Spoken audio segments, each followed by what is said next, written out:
History has a sick sense of humor. While some people go out in epic battles or peaceful sleep, others trip over their own absurdity and meet the Reaper in ways so ridiculous you'll wonder if the universe was pranking them. These aren't just random nobodies. These are rulers, legends, and geniuses who somehow turned immortal fame into eternal punchline.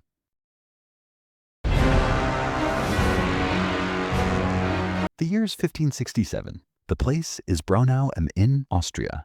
Hans Steininger is the burgomaster, which is essentially the mayor, a man of civic standing and local importance. He is also, by every account, extremely proud of his beard, and he should be. Hans Steininger's beard was, by documented measurement, 4.5 feet long. That's not even a beard, that's a secondary resident living on your face. In an era before cameras, people traveled specifically to see the beard, as it was the single most notable thing about the entire town of Braunau, and possibly about Hans Steininger himself, and he knew it. Now on most days, Steininger kept the beard carefully rolled up and tucked away to avoid exactly the kind of problem that was about to happen. But on this particular day, one fateful September afternoon, a fire broke out in the town, and the town was panicking. And in the chaos and his haste to deal with the urgency, Steininger forgot to secure the beard. He stepped on the end of it while descending a staircase, lost his balance, and broke his neck in the fall. And guess what? He died because he forgot to tuck in his beard. A man, a grown-up adult, or say, the burgomaster, killed by his own facial hair. Meanwhile, the beard, in what can only be described as the ultimate insult, survived.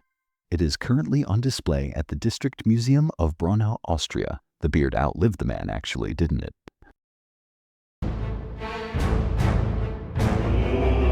Tycho Brahe was unambiguously one of the most important astronomers who ever lived. His naked-eye observations of the stars before the telescope existed were so precise that they formed the foundational data that allowed Kepler to develop his laws of planetary motion, which in turn helped Newton formalize gravity.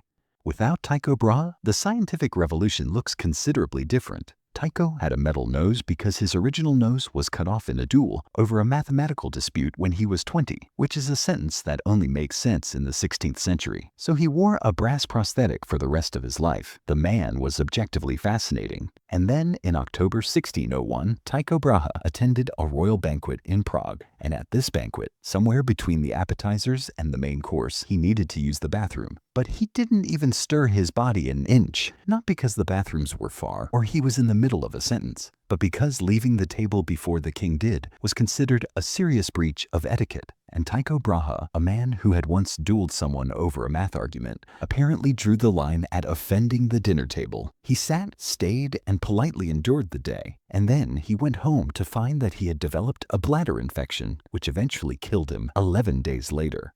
Now, in recent years, some historians have raised alternative theories, suggesting possible mercury poisoning based on hair samples, introducing the tantalizing possibility of murder. But the original historical accounts and most contemporary assessments still point to a bladder condition worsened by an extended refusal to excuse himself. Either way, one of the greatest scientific minds in human history may have died because he was too polite to go to the bathroom at a dinner party.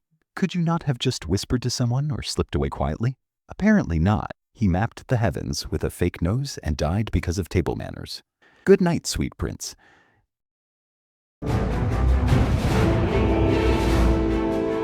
Lawyers, by professional necessity, are people who think very carefully about what they're about to do before they do it. They anticipate consequences and model outcomes. They are, in theory, paid to be precise. Clement Vallandigham was a prominent Ohio lawyer and politician in the 1870s, and in 1871 he was defending a man accused of murder in a bar fight. The prosecution's theory was that the victim had been shot by Vallandigham's client, but Vallandigham believed the evidence showed something different, that the victim had actually accidentally shot himself while drawing his own pistol.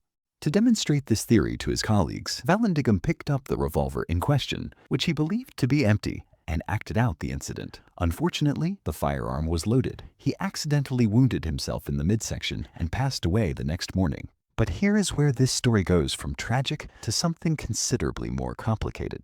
Because the demonstration worked, Vallandigham had been correct about the reconstruction. The jury, now aware of what had happened, accepted the defense theory, so his client was acquitted. Clement Vallandigham proved his case so effectively that he died doing it. He definitely won, but did not get to enjoy winning.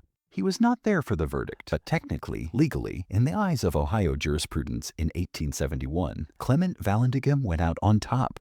The bar for taking your work seriously has never been set higher or more literally.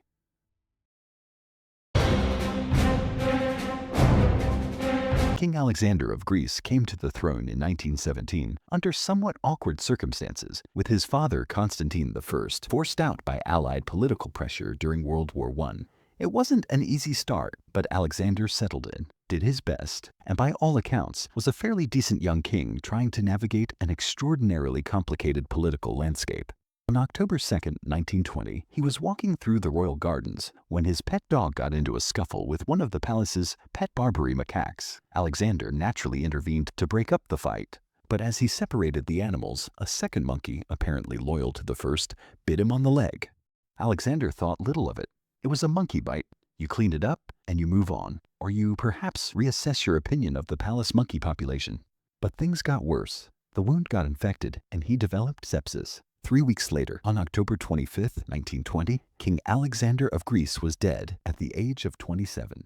Now here is where this death stops being merely silly and becomes genuinely consequential.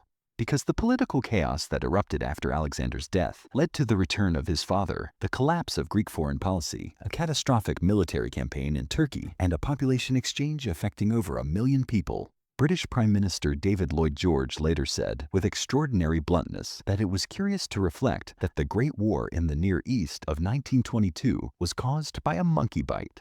A monkey bite on a Saturday reshaped the entire geopolitical map of the Eastern Mediterranean. Never underestimate a monkey, especially one with a personal grievance. If you made it to the end of this one, congratulations! You've statistically increased your odds of dying in a less embarrassing way simply by knowing what to avoid. Do something useful with that information and hit subscribe. And if you want more historically questionable content, go watch this one. I'll see you over there.